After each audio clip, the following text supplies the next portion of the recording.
Welcome to Dramatic Readings.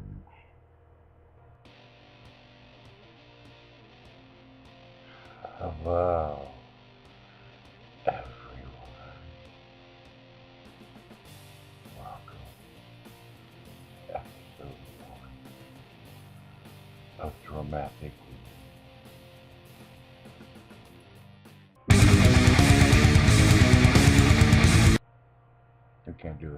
I can't do this without my glasses. That's better. Alright, now let me give you all a rundown of what's going on here. I am going to write a short story every week and upload a video of myself reading it on Sundays. Then, later on in the week, probably around Tuesday or Wednesday, I'm going to upload another video of reading the same short story but with the YouTube transcript. I'm actually kind of anxious to see how that's going to turn out.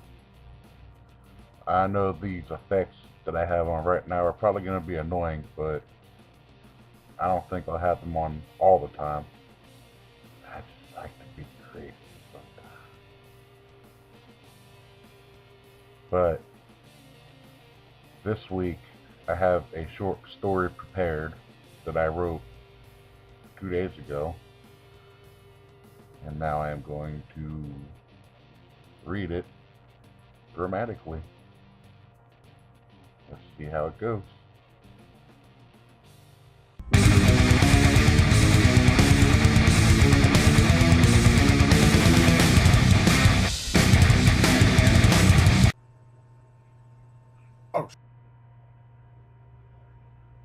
It was a hot summer's day. The recently laid tar of the road was comparable to glue against the soles of my shoes. I couldn't let it slow me down, though. I was on a mission. Juice boxes had been stolen from my refrigerator, and I was determined to find out who or what had stolen them. After all, the day was too hot to go on without my mango, berry, melon flavored wet dream in a box. The mere thought baffled me at times. I often wondered how the conversation went when the idea of a juice box came about. I am sure there were profanities shouted amongst physicists who were determined to reprove the fact that liquids make cardboard soggy and difficult to work with. That thought alone made me angry. Then it made me thirsty. Then angry again because I did not have a juice box to drink from. My search had to go on. It all started earlier in the day. My mom asked me what I wanted from the store. I was very specific with the juice. Mango, berry, melon was my favorite flavor. I told her that if she returned without it, she would wake the next morning with an old sailor in her bed and a hangover. Not a very intimidating threat, since it was almost a daily routine for her.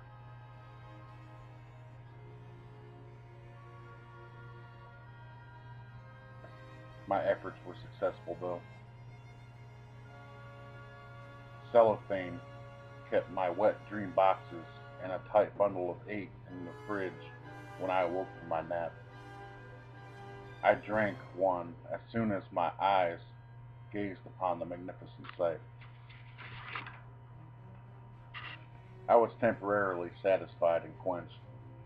I exited the kitchen to the living room, where I had my Xbox hooked up to my 60-inch television.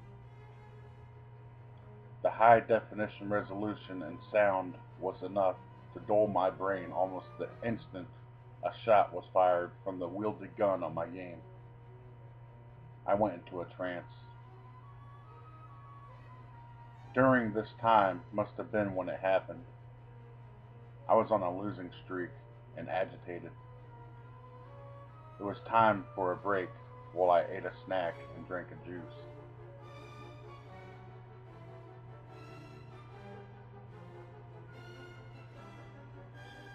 But no.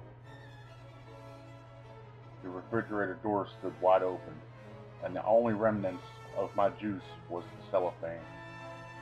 I dropped to my knees and developed tunnel vision.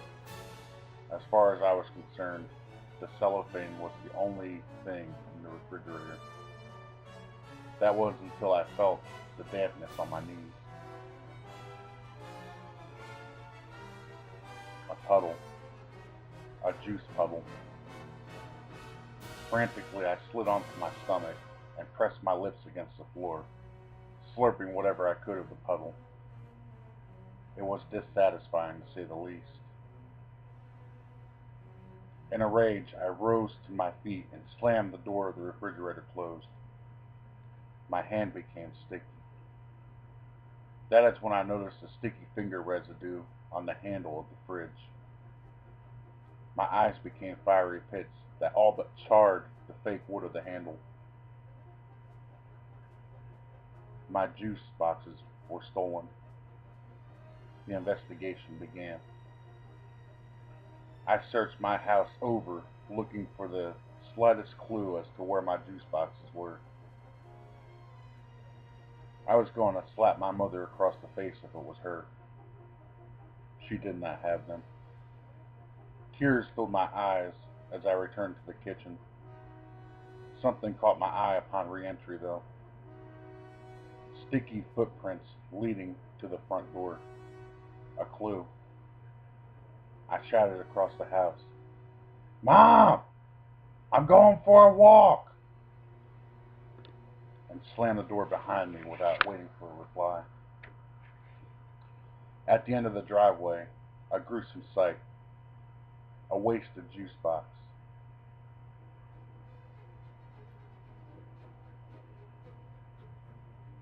This must have been where the puddle came from. It was apparent that who or whatever took my juice boxes did not know how to properly insert the straw.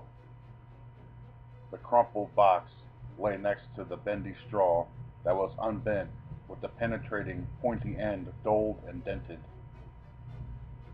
Living on the last house of a dead-end street at least made the search easier from here.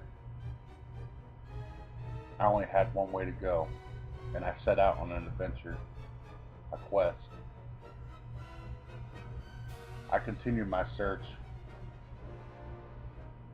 on a sticky tar. I was following a trail, the only clue I had at that point. Empty juice boxes, each with slightly damaged straws. The trail led me several blocks away from my home. Beginning stages of anxiety were rolling over me like a steamroller. With every passing juice box that led me farther away from my home, I knew there was one less juice box that I would be able to drink, if and when I found the culprit. Including the wet dream I drank, there were 5 empty juice boxes accounted for. Time and satisfaction were running out. But then, I heard a noise. Some rustling in a nearby bush. I was going to ignore it as I figured it was a squirrel or raccoon. But the rustling was followed by another noise. A satisfying, or in this case, dissatisfying sound.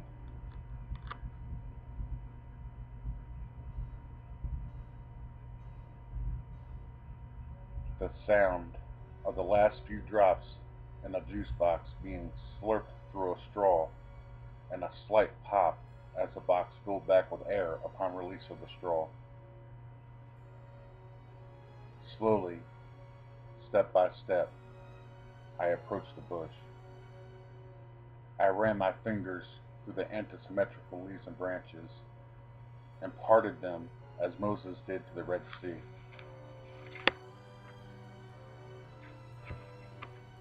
On the other side, an old sailor with a mango berry melon flavored juice box in his grasp. My eyelids widened and my pupils narrowed. The next morning, he woke up with my mother in his bed and a hangover. The end.